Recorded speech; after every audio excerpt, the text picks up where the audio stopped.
Hey guys, welcome back to Beer Fueled Fantasy Football. Unfortunately, it's just two of us today. I'm at Nick Sparts, joined on the phone, as we like to call it, I guess, even though it's through the computer. Christopher Hopper. It's today's phone. At Hop BFF with two P's. Welcome back, y'all. No Thury today. Life got in the way, aka his job. We're going to go ahead and get through this episode, though, with just the two of us. He was nice enough to get us some start-sits, so I have some more players to talk about, and he got me some notes on him here, so I don't have to completely BS my way through his particular picks. On today's episode, we're going to, of course, cover news, guys who didn't practice Wednesday, go over our start-sits of the week, recap what happened Monday night, and preview Thursday for you guys. Before we get to all that, though, just a couple quick reminders. You can follow the show at BeerfieldFF on Twitter, Instagram, and Untappd to get updates from us when shows drop, episodes drop, get our opinions, tweet at us, see can art on Instagram, and lastly, Untappd is where you can catch the beer reviews. Beerfield Fantasy Football, if you want to be able to get on our episodes live and ask us questions in between segments, you'll want to hit the like and subscribe button there. We generally go live between about 5:45 and 6 p.m. Monday, Wednesday, Friday. Sunday is 10:30 a.m. before the noon kickoffs. If you want to hit us up and do anything else to support the show, whether it be sending us beer, Patreon, picking up merchandise, DM me at BeerfieldFF on Twitter or email me beerfieldfantasy@gmail.com for more info on how to help out the show. We appreciate all the support you guys can give us.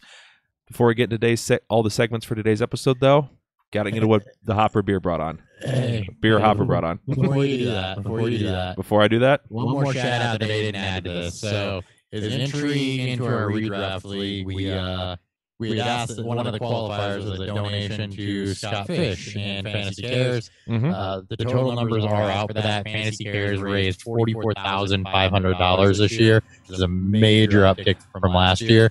And that has been dispersed across the country to go for toys for the needy children this holiday season. So for those of you that donated as a way to get into our redraft league, thank you very, very much for that. It was, from what it looks like, an amazing success, and you're a small part in making a lot of children happy this holiday season. So a very positive note for me to start the show, but I wanted to get that one out. I was hoping that to get to 50K. I didn't realize that was the final total, but I'm glad to hear it was up over 40 at least, because last year was in the 20s, I believe. Yeah, so I'd expect next year to be even bigger, but yeah, 44.5 this year, so very, very, very good. That buys a lot of toys. Yep, fantastic. Great job, everyone who donated. Thank you very much. And everyone else who of our listeners who participated in Scott Fish Bowl, appreciate all you guys as well. Hope some of you guys made the playoffs. I did. I snuck in, but I'm probably screwed in round one. I did not even. I'm gonna buy this week. I don't have to sell lineups if I don't want to. All right. With that, now let's get to a beer preview.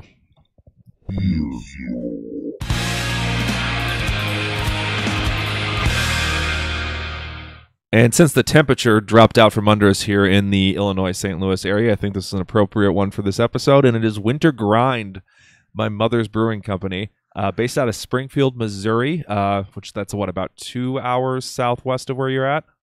Yes. Almost straight west.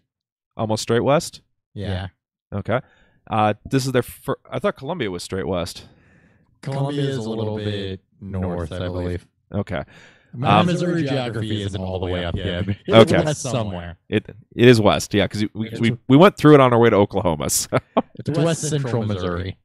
They are based out of Springfield. This is their first time on the show.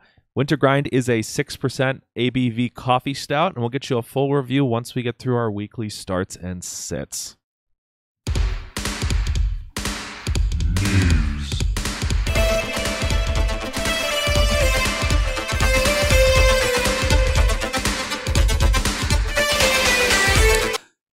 Hey, I don't know if there are questions yet, but you might want to take a quick glance at YouTube because I had not been watching the stream. What up, Jared? Yeah, we have a what up, guys, but no questions yet. Okay, cool. I'm in there now, but I forgot Dan wasn't here. For the news, Leonard Fournette's appeal of his one-game suspension was denied. He's out for Week 13 against the Colts. One of the big reasons why I'm probably not making it to Week 2 of the Scott Fish Bowl playoffs. I missed that. Oh, Fournette? Yep. Yeah, we had the Hyde Yeldon debate earlier this week, but that kind of does screw some people who are trying to get into the playoffs with him. You had to weather him being out earlier in the year. If you drafted him, your team might have been on the fringe of making it. And then he goes out and gets suspended. So that's going to leave a bad taste in some people's mouths, I would think. Yep. So there's definitely teams that need to get a win to get in that had Fournette that might be in some trouble. Other situation is going to be there's a lot of teams who do 2-week playoffs instead of 1-week playoffs, and they may go 13, 14, 15, 16. So that would hurt them in the first half of their first round of the playoffs.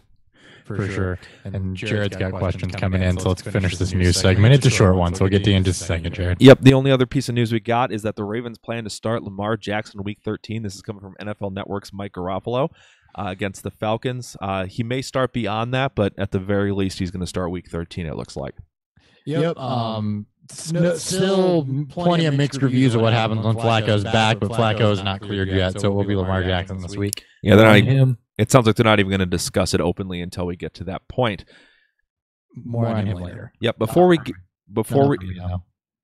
get to the guys who didn't practice Wednesday, I got a couple questions from Jared here. He says, "Do I play Traquan tomorrow or wait to see if Watkins can go this weekend?" So Watkins is in a 3:00 game. I don't know if you have any other options at 3:00. I would personally wait for Watkins against the Raiders, though. Yeah.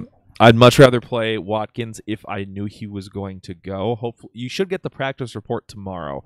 So hopefully he at least gives you a limited session tomorrow and makes it look like he's going to play. But try to find another option in the 3-7 or Sunday night, 3-7 or Monday night games is the way I was going to try to phrase that. Yeah, if you want to throw out there what options you have on your wide receiver options, you might have on your bench too, that could help some. Yeah, or waiver wire, because I don't love Traquan this week. He's still banged up, and the Cowboys defense is really, really good if it's not an absolute elite receiver they're facing. Yeah, and Watkins got to be close given the fact that he tried to go last week. Yep, just in limited snaps. So. And that was before the bye week too. Yep. All right, and he also wants to know if Matt can't go, do I play Blunt or Hyde? I would honestly probably go Blunt. So, well, it depends, because C.J. Anderson was in for a visit with the Lions. So if they sign C.J. Anderson, it's probably Hyde. If it sounds like Anderson is going to get some snaps. I don't know that he would if they brought him in right away. I don't know that the fact that they brought somebody in says good things about Kerryon Johnson for the rest of the season, or at least the next couple of weeks. I know running back isn't as hard to learn as wide receiver, but it's Wednesday already. So I don't know if they bring somebody in that they're immediately going to get a lion's share. And the Rams haven't been lion's share. See what I did there? I did. And the Rams aren't necessarily good against the run. As far as Jacksonville goes, Colts are a lot better run defense team too. So that's the other thing to keep in mind. Yeah, and we don't know what the split will be. I think Jacksonville may get down early, so would not be surprised if it becomes a lot of dump offs to Yeldon. Jared said he's got MVS against the Packers, which Packers have the Cardinals, but that target volume is a little scary. Yeah. I'd be holding out for Watkins. I'd be crossing my fingers on Watkins, honestly.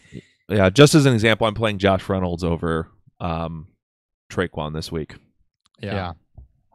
And okay, Jimmy wants to know, I already asked Monday, but just making sure he's going to start Josh Adams over Riddick this week. And correct. Yes. Absolutely.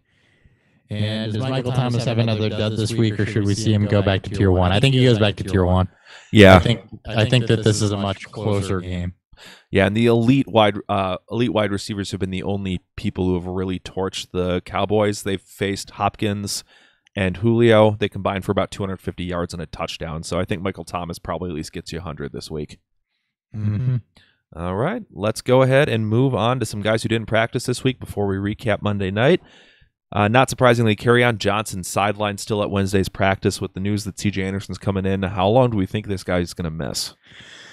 If C.J. Anderson's coming in and the Lions firmly out of the playoff race, I wouldn't be surprised if they just decide to shut it down if there's any question there. But I think the fact that C.J. Anderson is coming in for a visit is a definite no-go for this week and probably the next week or two, honestly. Probably puts him out probably week 15-ish at the earliest, and they may shut him down entirely. That's what I'm thinking. I mean, you don't bring in a running back. I mean, if you need a body, you promote somebody from your practice squad with a healthy Blunt and Riddick. You don't bring in a body late week if you think a guy's going to be back next week. Agreed.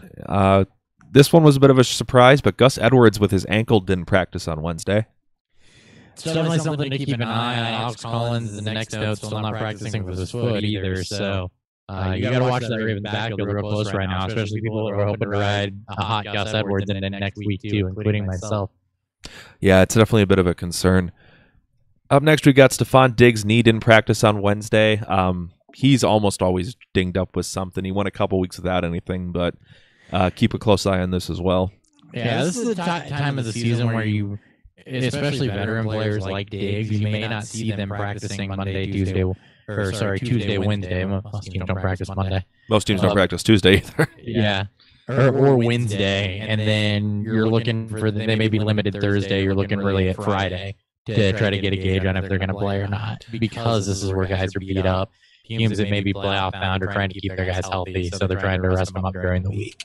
Yeah, but it's also good. It's a good list of names to be like, these are guys I need to watch the next couple days. Yeah, look for news on them. Keep an eye on Roto World for these players. Yep. T.Y. Hilton groin didn't go on Wednesday.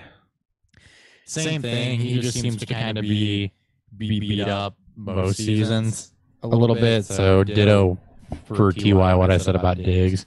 Yep. We talked about Watkins a bunch already, but he didn't practice Wednesday. Hence the concern about him going Sunday. I think he'll be back this week, though. I think so too. He tried to go against the Rams and couldn't. But the fact that he was that close and then they had the bye week, I think he plays. All right, got a couple Panthers banged up. Devin Funchess still out with his back injury. With him missing last week, that's a little bit more concerning. He wasn't limited, so yeah, he may miss another game too. And then Curtis Samuel didn't practice Wednesday with a hamstring. That's been nagging him on and off all year.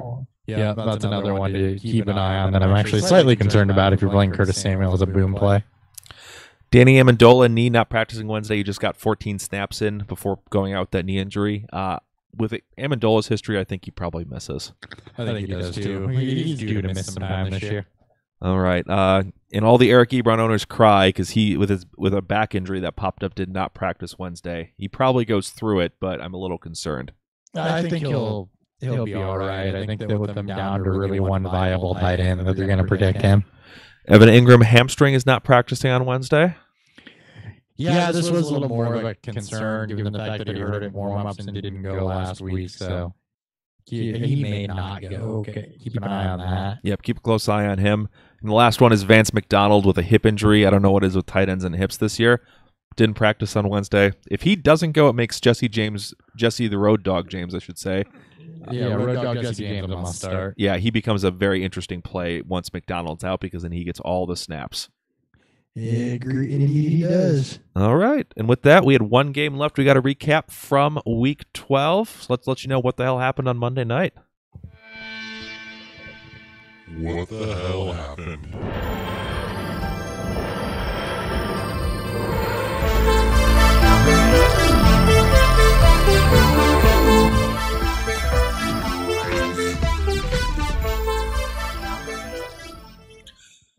All right, Hopper. Texans win this one 34-17. It started off as kind of a close game. Titans were going in to try to take a 17-14 lead in the second quarter. Didn't convert the fourth down. Lamar Miller scores a 97-yard touchdown in the next play, and this one gets ugly in a hurry. What can we take away from this game?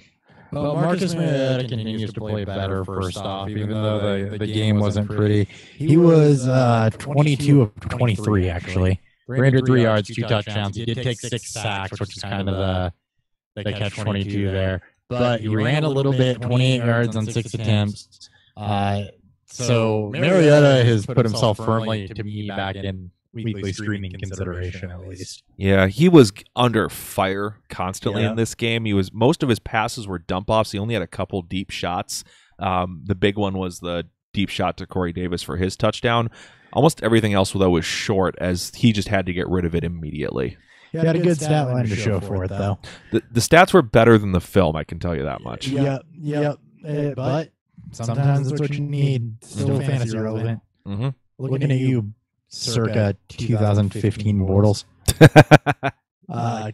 Corey Davis, he had a solid day, but not the volume you would hope for. Again, that plays into just not being able to work the ball downfield. Just 4 targets in this one, but he did go for 96 yards and a touchdown, catching all 4 of them. 39-yard rush. Corey Davis, kind of an upside wide receiver too most weeks, but the volume has been very in flux for him. Yep. So I don't necessarily love that. We'll start with Deion Lewis. Mediocre day for both running backs. Only 7 rush attempts for Lewis, just 8 yards. Did get targeted 7 times over, which plays into the dump offs Nick was talking about. Not a ton of yards there either, only 33. Texans are a tough defense to run on, though, so I'm not necessarily concerned about that. And then Derrick Henry, slightly better day than Lewis running the ball. Just 30 yards for him, though. Caught 2 passes for 19 yards. It did lose a fumble. So Deion Lewis is still a guy to own, but this just wasn't a good matchup. It's a throwaway game for me for them. Yep. Johnny Smith caught a long touchdown early, but had just 2 targets, but went for 63 yards and a touchdown. More on him later, but you're not chasing those points. 2 targets is not what you want to see. Again, couldn't work the ball downfield. And his touchdown was a catch and run where he showed that he has some decent speed, but it was not like a downfield play or anything. Right. Something called an Anthony Ferkser, who I guess is the other tight end. He saw some garbage time work. Yeah, 4 for 52, and that's all that's relevant for them. The defense, I mean, you give up 38 points, so not great, but they were still okay. A couple sacks mostly. Yeah. There's a fumble that was called back that they should have gotten. Couple sacks. I mean, the Texans didn't really completely go off against them. Like, no one player really did a whole lot, but so they're still a tougher matchup for opposing fantasy teams, but they didn't really do a whole lot. Mm-hmm. All right, moving on to the Texans. Deshaun Watson, kind of an average day given the final score, 19 to 24 for 210 and 2. Did take 4 sacks, but 9 rushing attempts, 70 yards and a touchdown, showing that he still has that running floor. Yeah, and he almost got a second rushing touchdown too. Yep. Hadn't really seen a whole lot of a ton this year in comparison to last year before he got hurt with the rushing. So good to see him have a good day doing that, especially against a tougher team to run on. Speaking of a team that's supposed to be tough to run on and having a good day, Lamar Miller, he continues to be on just a hot streak and outperforming what people expected of him. 12 attempts, 162 yards and a touchdown, including a 97-yard run. So, yes, the 97-yard run inflates those numbers, but he would have had a good day anyway. Alfred Blue actually outtouched him, though, for whatever reason, 13 attempts for 49 yards. I don't really understand that, unless it was late and they're trying to ice the game away. Yep. Is that what it was? Mm-hmm. Okay.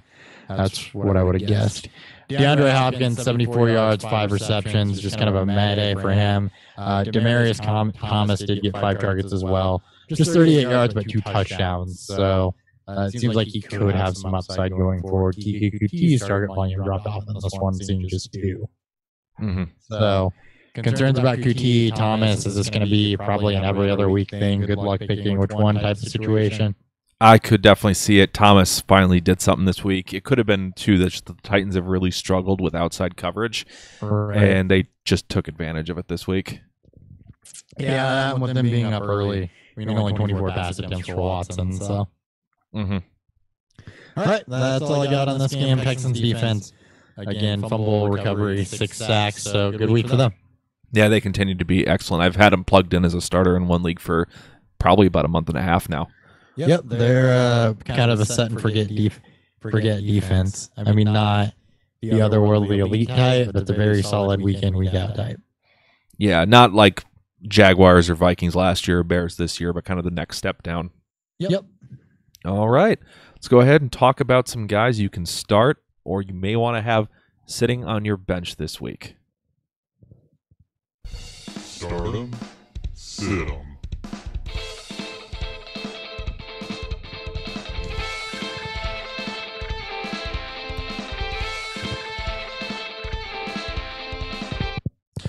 All right, and we're going to start off with Dan, just so I get a break in between Dan's and mine every single time as I read his off here.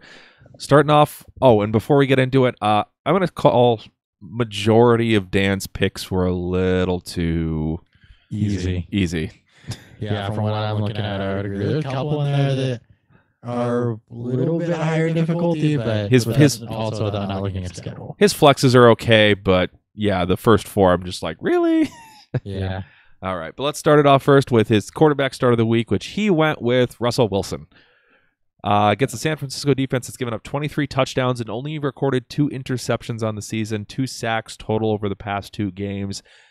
Quarterbacks are averaging 262 passing yards and just under 2 touchdowns a game against the 49ers. And Wilson's touchdown rate on the season is 8.1% and 7.9% over his last 3 games. So he's been very efficient all season. Probably doesn't have to throw a lot in this game, but he's very good at getting into the end zone when he does. I like him as a top 6 play this week. I didn't see Dan's ranking, so I don't know where he's got him at, but definitely a start. Yeah, is anybody really, if you own Russell Wilson, though, given where you drafted him, are you really sitting him? The only place I'm even considering sitting Russell Wilson is the league where I also have Ben Roethlisberger.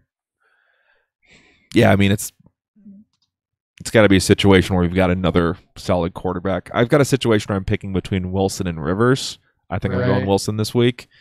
But that's kind of the discussions you're making. If most leagues where you're rocking a single quarterback, you have Wilson out there not thinking about it. Yeah, you're not worried about it. All right, Hopper, who is your quarterback start of the week? I know the degree of difficulty here. So, to preface this is for our super flex playing and 2 QB friends.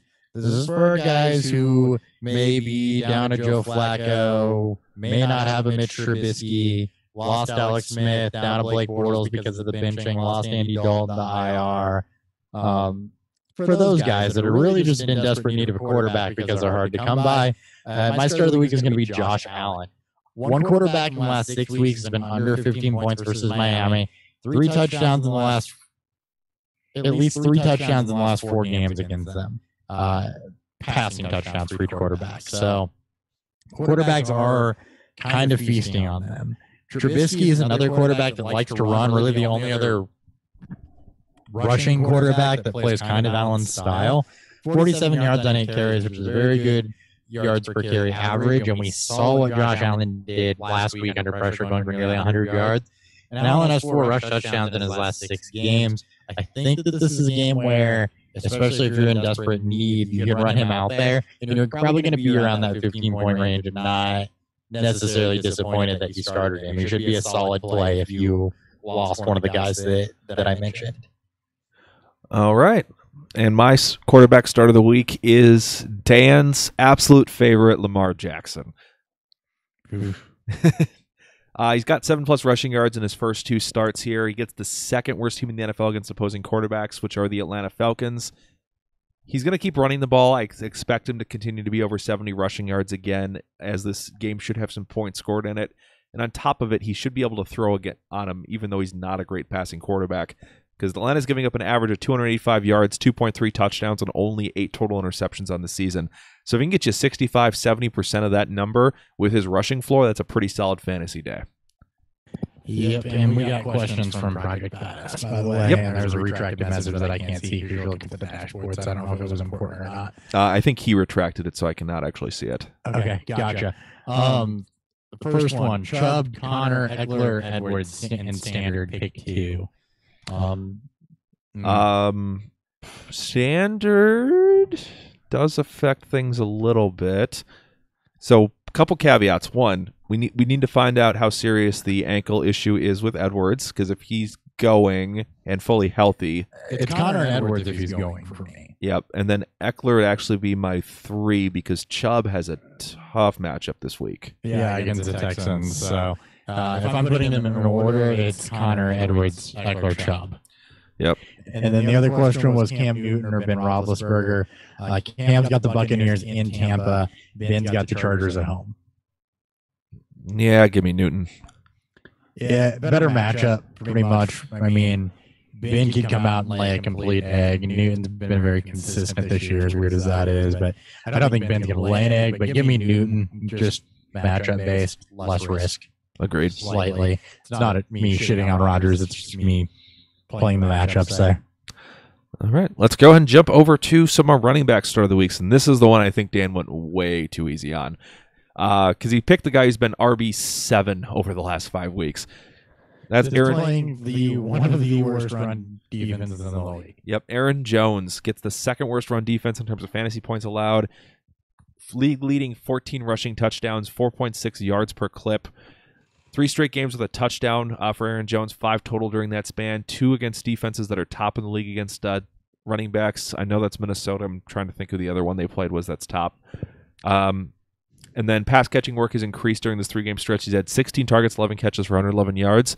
And as an additional bonus, it will be his birthday on Sunday. Oh, good. Good birthday games. Yep. He's going to tear it up. All right, Hopper, who is your running back start of the week? My running back start of the week is Jordan Howard. RB2 type of play. But the Giants have allowed 10 or more points in every week but one to a team's top back. Running backs are averaging 4.4 yards a carry against the Giants. They're going to be in New York. It's going to be cold. So this should be a defensive running type of game, just as normally what happens when the weather gets cold. Chicago's likely to have to start Daniel again. We'll see about Trubisky. But either way, cold weather in New York against a team that's not great against the run. I tend to like Jordan Howard as an RB2 type of player this week. He had a season low in carries last week, but prior to that, he was well in the range of running back 2 touches, same area as Lamar Miller there. So I think you should get a plus type of top 24 week from Jordan Howard. And in before, Tariq Cohen steals all the touchdowns. Yeah. All right. Speaking of Lamar Miller, he's my start of the week. He's gone and had 100-plus rushing yards and a touchdown in 3 of his last 5 games. Now he gets the Browns defense that's allowing 140-plus total yards to an opposing running back in 4 of their last 6 games. Atlanta with Tevin Coleman and Tampa Bay with Peyton Barber were the only 2 that didn't hit that mark over the last 6. And Miller's just been looking much, much better here in the second half of the season, especially as the offense has gotten clicking a little bit in their 8-game winning streak here. So Miller should be a mid to high running back 2 this week and might be one of your best plays you can get out of him this season. Browns defense has been bottom 5 against running backs basically all year. Yep. Miller was a guy I hyped up coming into the season, but I didn't even know that he would go on a late season tear like this. So given what he's been doing to good and bad matchups, I absolutely love Lamar Miller this weekend. With Cleveland's newfound offense, I don't think they'll be able to feed the mediocrity that is Alfred Blue and take Miller out of the field. All right, and now on to wide receiver, where Dan wants to give a shout-out to Tyler Lockett. Facing San Francisco, that's given up the 4th most wide receiver touchdowns on the season at 15 total. He's got 8 scores on the season. He scored in 8 out of 11 games. He always gives you 1, never 2. Doesn't get a ton of targets, but he's boosting the best production premium in the NFL at plus 52.4 and second in fantasy points per target at 3.5 PPR. That sounds like you should be getting more targets. It does sound like you should be getting more targets, but Tyler Lockett has never gotten a ton of targets and always sort of been able to produce with them. Just before the season, it was kind of hard to predict. The season, the consistency's been a lot better. Yeah, it's been always 40 yards and a touchdown with most weeks, so you'll take it. Yep. All right, Hopper, who do you have rolling out this week? Julian Edelman is my wide receiver, and this has everything to do with him and nothing really to do with an indictment on Minnesota because we know how good their defense could be. He's had 7 more targets in every game but 1 since he came back. 70-plus or 1 touchdown in 6 of the 7 games. He's quietly the wide receiver 12 since his return from suspension. So in what looks like a bad matchup, I'm just saying that just like before the injury last year, the suspension to start this year, you can run Julian Edelman out there and not necessarily think about it. So this is more of a don't bench than a rush out there and start, honestly. Okay.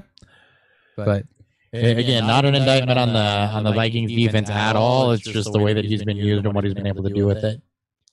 All right. And I'm going to go ahead and toss out DJ Moore as my wide receiver start of the week, who's had 248 yards and a touchdown on 15 catches over his last 2 games since he started his breakout here.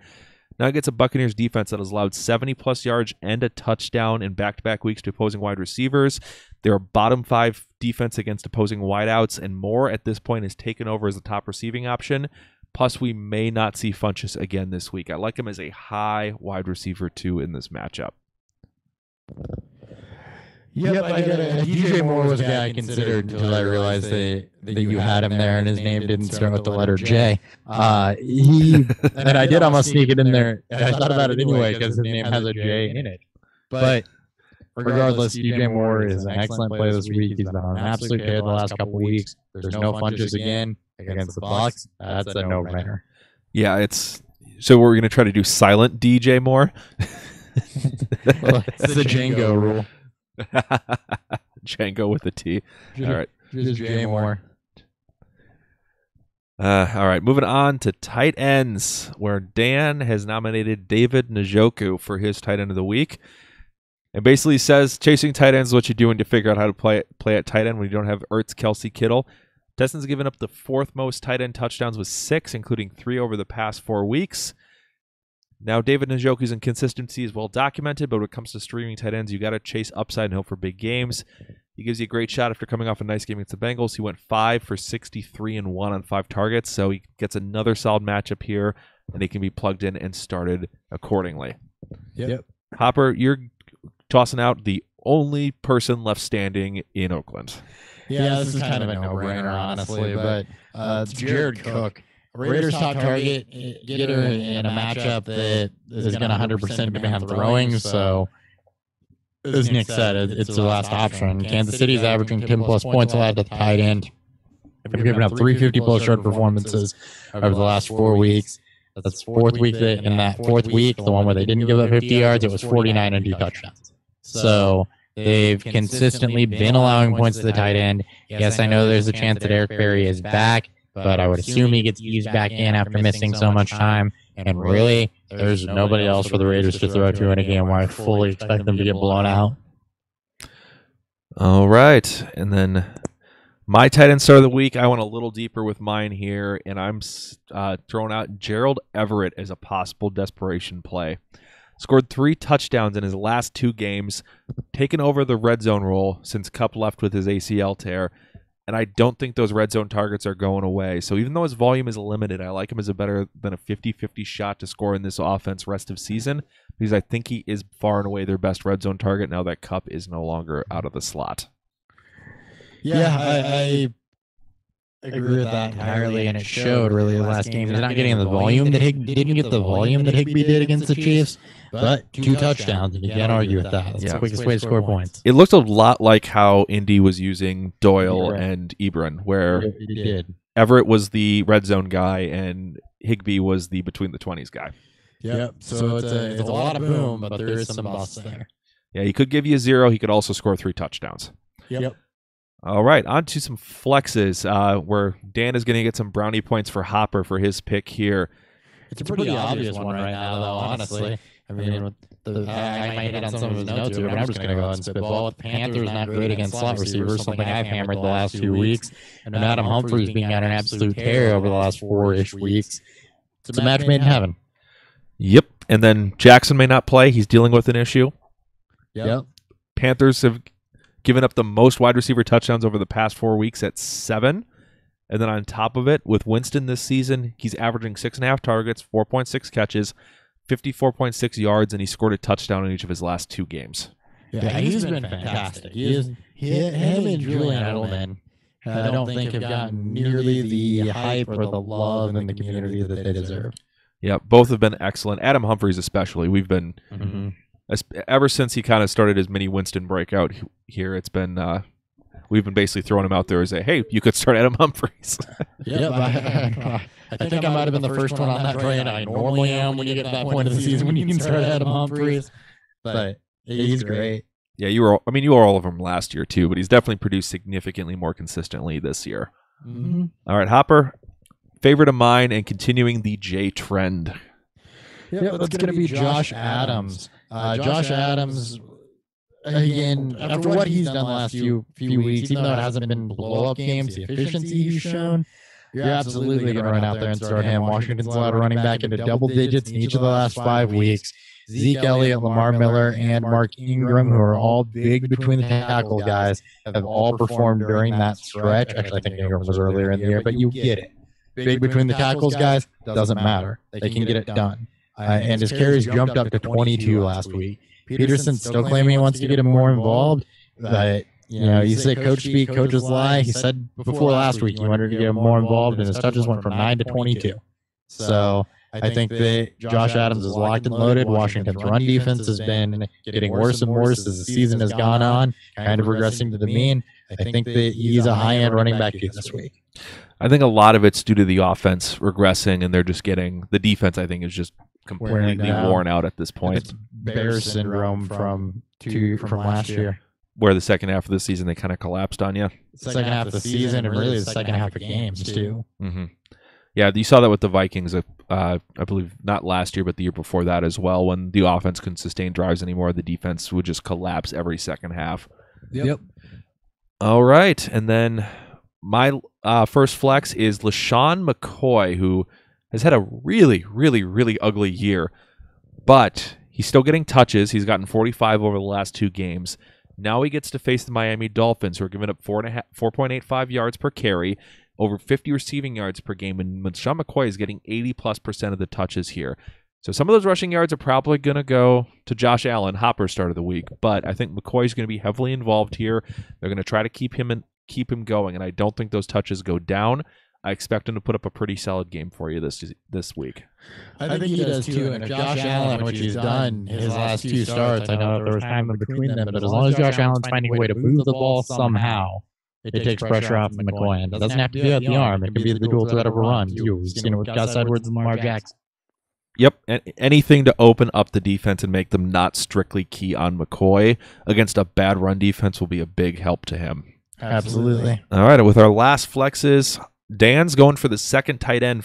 He'd finally get something that's a real high extra degree of difficulty here. He's talking about Matt Lacoste, I believe is how you pronounce it, or Lacoste? Lacoste. That's how the broadcasters were pronouncing it last week. Lacoste. Matt Lacoste. I like it. And he seems like a freaking wild man, too. All right, well, I'm sad I did not watch the Broncos game then, because that sounds like a lot of fun. Screaming after touchdowns. Owen Wilson, I think, Owen something. The one that busted his head open when he was playing with the Seahawks. That's what Matt Lacoste reminds me of. Okay. I don't believe that was Owen Wilson. I don't think it was either. Hold on, I gotta find out now. All right. But yeah, he's a deep league tight end start of the week. Bengals have given up the 3rd most tight end touchdowns this season at 7. They are bottom 5 against the position in general. And then before Hireman went down, he was 2nd in the league amongst tight end red zone target share at 27.1% and end zone target share at 31.6%. And we saw this last year with Keenum. He was heavily using Rudolph in the red zone as well. So Keenum is going to target his tight end in the red zone.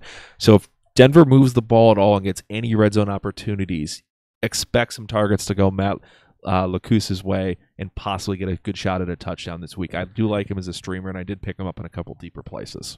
Owen Schmidt with 2 T's. Owen Schmidt. So they like people who have like the double letters in weird spots. They do. But yeah, it was Owen Schmidt that busted his own head up. But you get it. Same type of like just crazy white guy that looks like he's drunk on Budweiser all the time. And just good at catching footballs. Yeah, and getting into the end zone. All right, well, that works for me. Let's go ahead and talk about some sits of the week. Do I get my flex and you get your flex? Oh, right. Sorry, I forgot.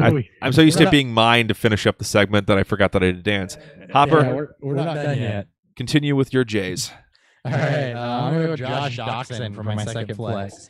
10 targets last week for just 6. It was only for 66 yards. The Eagles secondary is very, very banged up.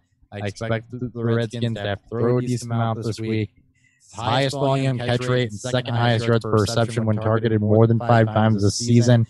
That's with Colt McCoy in. So McCoy was looking his way. And I think, given the state of the Eagles secondary, you could kind of get your one good game from Josh Doxson this week.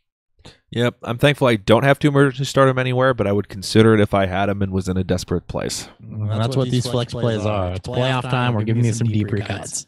All right, and mine is on a similar note, and on a similar note to Dan's earlier Tyler Lockett call, I'm also saying David Moore could be a decent start for you as well. He's gone and scored at least 50 yards and or a touchdown in 5 of his last 7 games. Most of those were with a touchdown.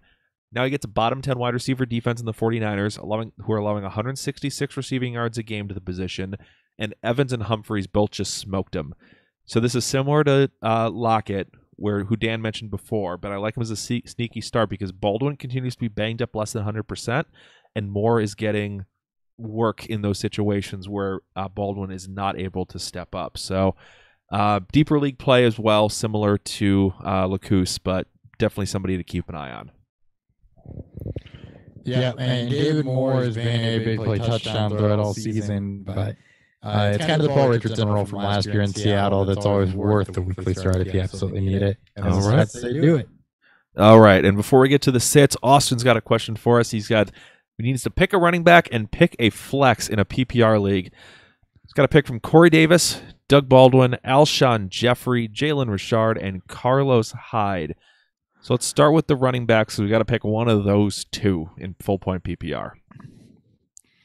Jalen Richard, honestly, they've targeted him 7 or 8 times in every game that they've been down by 2 or more touchdowns. So as much as I want Hyde to do something, I think in full PPR, the smart money's on Richard. Yeah, take your 6 points plus the yards and take it to the bank. Yeah, just take 10 and move on. All right. The flex is definitely going to be one of the receivers. So is it Corey Davis, Doug Baldwin, or Alshon Jeffrey? Seahawks get the 49ers. That's what I was looking at. Titans get the Jets, and the Eagles get The Redskins. That's the one I didn't know. Oh, man. I'm going to say Jeffrey Davis Baldwin in that order. So probably Jeffrey. Jeffrey has been so disappointing the last couple of weeks, so I'm really...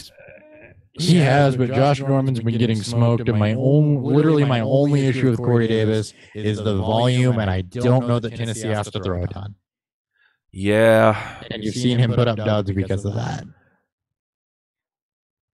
Yeah, I agree. He has not been getting the targets he was getting earlier in the season as well. So yeah, I think it's Jeffrey Richard, and I feel real gross about it. Yep. It's Jeffrey Richard, but then, like I said, Davis is my second option there. Baldwin, 49ers, it could be good, but Baldwin has not done anything all year. He's had one good game, and it was because of a touchdown. Yep. Beyond that, I think he had one other game was like 80 or 90 yards, and beyond that, it's been nothing. Yep. All right, let's get ahead and talk about a couple sits, starting off with Dan's of Sony Michel. Vikings are 5th best against running backs. That's who Sony Michel's running into this year, giving up just 15.7 points to the position in half PPR. Just 3 total rushing touchdowns on the season, 3.68 yards per carry. Burkhead is going to play in this game based on all rumors. Michel is a little banged up already.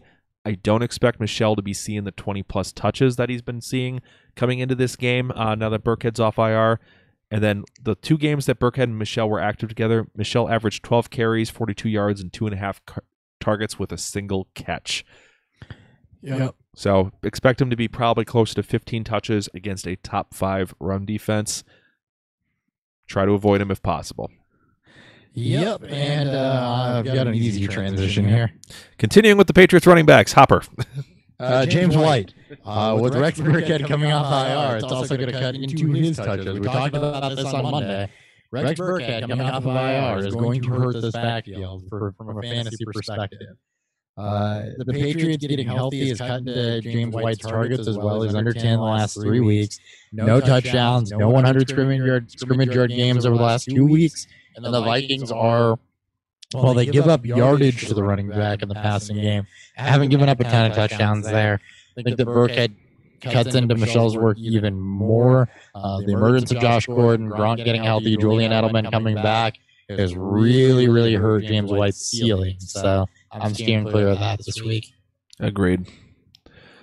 All right, and my first sit of the week is going to be Tevin Coleman, who is leading the NFL right now in carries that fail to gain at least 1 yard. 19.7% of his carries go for 0 or lose yardage. It's not good for the free agency market. No, it's partially to blame on the Falcons' offensive line, who's struggled in general this year, but he's honestly been pretty bad.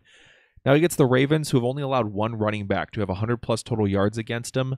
So Coleman's not going to do that. I forget who actually pulled that feed off. I forgot to write that down. But Only one back has done it so far this year. I don't expect Coleman to be able to repeat that. So you're basically praying for a touchdown, which the Ravens have allowed just 7 total to running backs this season. That's rushing and receiving. And Ito Smith is there to potentially vulture it for you. So Coleman, firm running back 3, and ideally a sit candidate for you this week. Yep. James Conner had the 100-yard game. It's Connor, that's right. I was like, I remember being somebody who was pretty good, but I don't remember which one it was. I almost spit out Barkley, and I'm like, I don't think they didn't play the East, so it wasn't Barkley.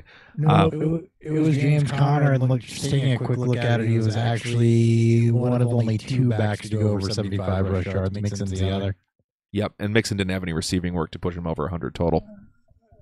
Nope, just 3 total yards in that one. All right.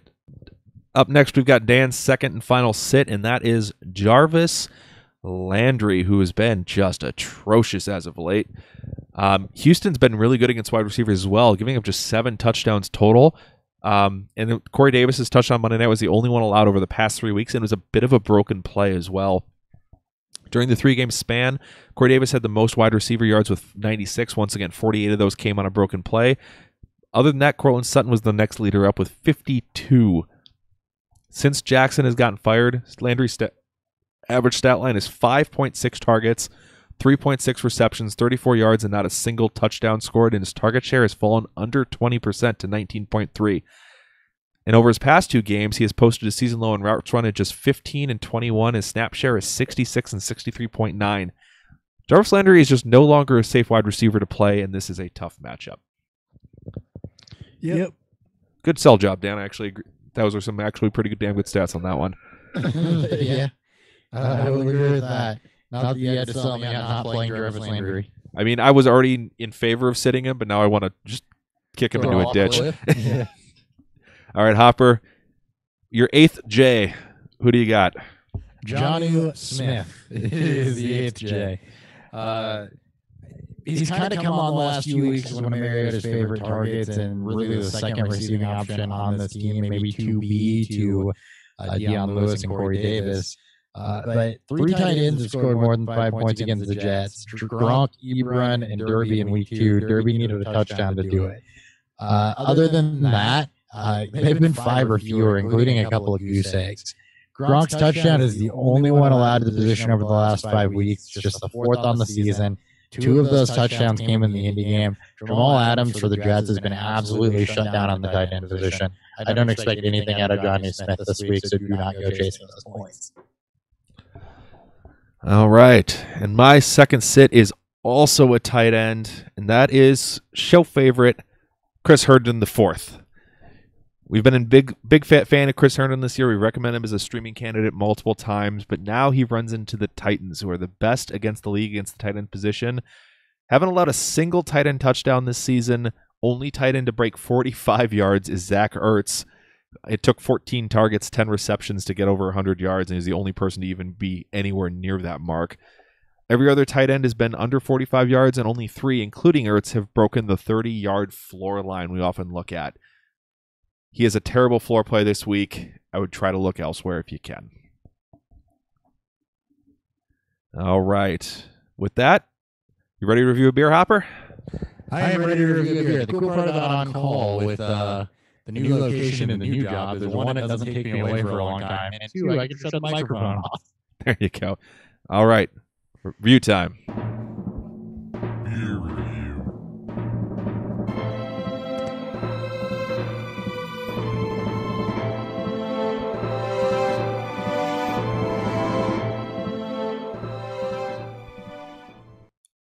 How did you like your winter grind while doing your winter grind?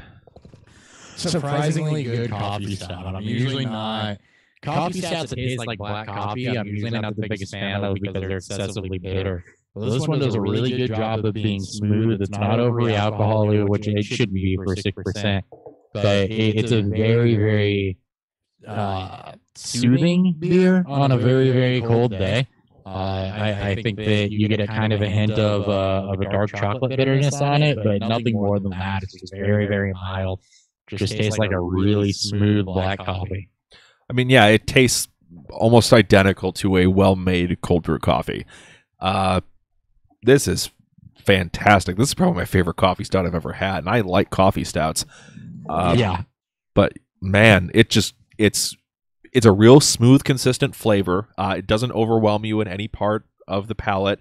Just a little bit of chocolate in there, kind of towards the middle back part, but it's mostly just solid, kind of a slightly creamy cold brew coffee taste all throughout. There's no alcohol burn. I could just sit and sip on these all day. Yeah, no, I'm actually really happy that I have a couple others of them, but I also have one that I'm aging, which is it's called the MILF, but it's a barrel-aged chocolate coconut version of this, I believe. Oh, man, I've heard awesome things about that, and that's going to be the last time it's called MILF. They're renaming it.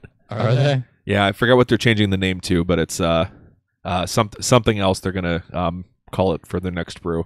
Yeah, I randomly stumbled into that. I was working, when I was still working out of Decatur, I was down in Collinsville one day, found a liquor store someone suggested I stopped into. And the person, little mom and pop shop person behind the counter was like, we just got this, people really want it. You want to buy one? And you were like, Yep. Sure. Yep, sure do. So.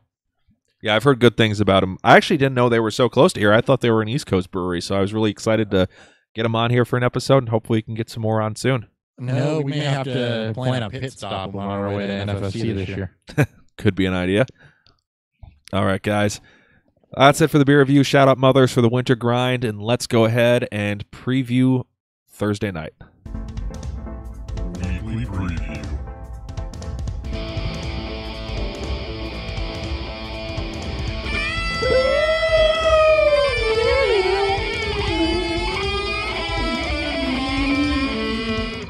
All right, Drew Brees coming into this game, which is Saints at the Cowboys, I should say. Saints favored by 8 on the road. 53.5 point over under. I actually think it might be a little closer than that, so we'll see how this game plays out. But Brees has had 3 or 4 touchdowns in 7 of 11 games this year, and he's been awesome for 4 straight games. Like him as a mid QB1 this week. This actually is a slightly tougher matchup. Cowboys defense has been playing very, very well this season. 8th best against opposing quarterbacks. Good QBs, though, have averaged 281 yards and 1.3 touchdowns. So I'm not expecting a top 3 finish for Brees. He should still be a mid QB1 for you because should exceed what the other good QBs have done. And those are guys like Newton, Ryan, and other quarterbacks that have run into the Cowboys. Yep, I agree with that. First thing for you bettors out there, would not bet the spread on this one. At least not for the Saints. I'd bet the Cowboys to cover it, or for the Saints to not cover. Sorry. I do not think this will be an 8-point difference. I do think that the over/under is really close. But yeah, road game, short week, and the Cowboys have a solid defense, so that could be a tough lift for the Saints offense. Yeah, I agree with that take completely. So, yep. Anyway, you can move on. My thoughts on Brees are you're still starting him. So yeah, you're still starting him. You're just lowering expectations. Exactly. You don't expect to blow up, but you should still get a very solid day. And he doesn't turn the ball over, which is kind of the biggest thing you're worried about against good defenses. Yep. All right. For Cowboys, they're 7th best against running backs as well, allowing just 3.64 yards per attempt.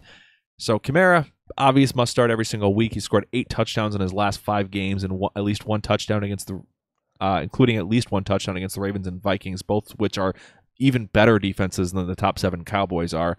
So you treat him as a mid RB1 this week. Don't expect any 150-yard 3 touchdown games out of him this week, but he's probably good enough to get you 80 to 101, which is kind of his usual bad game. Ingram, though, is trickier. He's been significantly more volatile week to week, mainly relying on touchdowns or the occasional big play to kind of boost his stock, but he's had games against good teams where he's done well since he came back from the suspension as well. So you still got to start him probably as a low running back too. You might have some better options out there on certain rosters, but for the majority of them, you're probably still having to roll him out. Yep, I agree with that completely. It is not a fantastic Mark Ingram matchup. Kamara, you're going to get floor, but you should still be okay rolling him out. The Cowboys aren't exactly a shutdown run defense. You just don't go off against them either. Yep, they're not one of the elite couples like the Bears, Jaguars, those type of teams. All right, Cowboys are also the 2nd best defense against opposing wide receivers, but on the season they've only faced 2 names that I would consider elite, Hopkins and Julio. Those 2 combined for 269 yards and a touchdown over the 2 matchups, so Thomas is still a mid to high wide receiver 1 as always. You're just going to roll him out there. I think he can get you the 100 yards type game, decent shot at a touchdown. On the flip side, Traquan dealing with a foot injury. For me, he's more of a wide receiver for play. If you can avoid him, I would. We already got a question earlier about would you play Traquan or Watkins. If we get any positive news tomorrow about Watkins, I'm leaning Watkins for sure. Yeah, I agree with that also. Yep. Onto the tight ends where there's basically splitting between Watson, Hill, and Arnold. So unless somebody takes the majority of the pass catching snaps, I'm not interested. I'm also not chasing Tommy Lee Lewis or Austin Carr this week. No, I'm not chasing either of the guys that caught a touchdown. I'm finally not in a position where I actually have to start Austin Carr, thankfully. But yeah, I would avoid anything not named Michael Thomas in that passing game. Agreed. Onto the defense, though, which is kind of a solid play. They've had 3 straight games with 3+ sacks and 2+ turnovers caused. All 3, they allowed 17 or less points. So this defense is really coming into its own here in the second half of the season. I think they should be picked up in most leagues at this point, and this is not a bad place to start them, as they've been really much better here over the last couple of weeks. Yep, they have been. They're starting to come kind of into their... I don't want to say quite their 2017 form, but they have been better in all phases of the game. So you're going to start to fade players against the Saints. Yep. Which, as I'm getting to the Cowboys here, we'll talk about how Saints started off as far and away the worst defense against quarterbacks. The only one who's in competition with them was the Buccaneers. But lately they've been trending in the right direction, just giving up an average of 243 yards and 1 touchdown over the last 3 games. So I don't like Dak here at all. I think he should be avoided in 1 QB leagues, even with him doing better over the last 5 weeks. Right. So Zeke is a must start, but this is similar to Kamara on the flip side of this matchup. This is a lower expectations game. Only 1 running back has hit 100 yards against the Saints, and that was Saquon Barkley in Week 4, and he hit 100 on the nose. So no one has exceeded 100 yards against them. So Zeke is more of a low running back one this week than he is a high one. You'll still start him, but definitely drop expectations. Yeah, it's the same thing with Zeke as it is Kamara. You're still going to run him out there, but again, just don't expect a blow-up game. It's going to be closer to his floor with the way the Saints have been playing. Yep, and then continuing to the passing game, since Cooper's come to Dallas, he's averaging 8 targets, 5.5 receptions, 85 yards, and has scored 3 touchdowns over those 4 games. And that's the one place kind of where Saints are getting beat in terms of fantasy production, even since their defense picked up here. They're getting more opportunistic. They're not allowing touchdowns, but they are allowing a decent number of yards, and receivers are getting a decent number of catches to kind of keep their production up.